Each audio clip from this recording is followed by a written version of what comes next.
J'ai tressailli. Son changement d'humeur m'a surpris. L'inspecteur Harris s'est levé et a refermé la porte derrière moi, en s'assurant que personne n'écoutait. C'est tout ce qu'il a dit? Oui. L'inspecteur Harris regarde par la fenêtre, inquiet. Vous a-t-il déjà parlé de l'affaire sur laquelle il travaillait? Vous savez, avant l'incident? Pas vraiment. Vous savez comment il est. L'inspecteur Harris émet un petit rire. C'est vrai. Il a toujours gardé les choses secrètes. C'est un peu ironique, non? Maintenant qu'il veut parler, il ne peut pas. Il marque une pause. C'est comme si quelque chose l'influençait. Qu'est-ce qui vous fait dire ça? La dernière fois que nous nous sommes parlé, il se comportait bizarrement, parlant du culte des plaidoyers silencieux et d'autres absurdités superstitieuses. Le culte des plaidoyers silencieux? Oui, c'est un groupe qui a commencé à se répandre lentement l'année dernière. Ses membres ont tendance à s'isoler de leurs amis et de leurs familles, et Mike a été engagé pour découvrir ce qui leur arrivait. Lorsqu'il m'a contacté, j'ai pensé qu'il était devenu fou, qu'il parlait de sacrifices rituels et de démons, et puis, eh bien, vous connaissez la suite.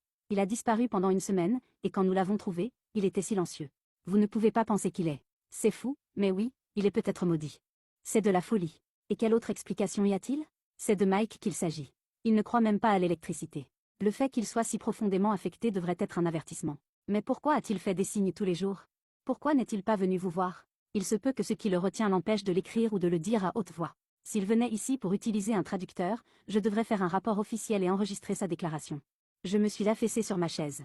Cela n'avait aucun sens. Tout ce que je voulais, c'était que mon père revienne. Ne t'inquiète pas, petit. Nous sommes dans le même bateau. Je vais aller au fond des choses, mais je ne peux pas le faire seul. Tu peux m'aider? Bien sûr.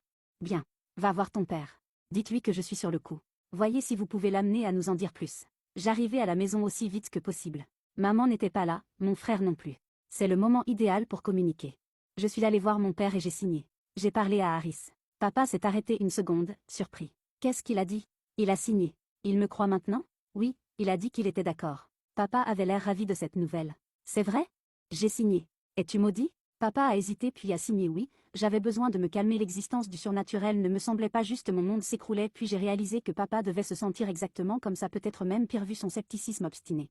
J'ai signé. C'est quoi ce culte? Papa est devenu pâle? Tu n'es pas censé savoir ce pourquoi, trop dangereux et je suis déjà impliqué. Nous devons les arrêter. Harris a besoin de mon aide, non? Il s'est écrié à voix haute. Tu ne peux pas. Nous sommes restés tous les deux en silence après avoir réalisé ce qui venait de se passer. Papa a fait plusieurs pas en arrière, reste à l'écart. Je n'ai pas beaucoup de temps, fiston, je ne l'ai jamais assez dit, mais je le vois, il s'est enflammé juste devant mes yeux, je ne pouvais pas le croire, la malédiction était réelle et elle l'a tué, personne ne m'a cru quand j'ai dit ce qui s'était passé. La police a ignoré ma déclaration en citant sa mort comme une combustion spontanée, inspecteur Harris. Cependant, j'ai su la vérité dès lors, j'ai su ce que je devais faire, nous travaillerions ensemble pour empêcher d'autres personnes de souffrir comme cela et pour faire tomber cette secte pour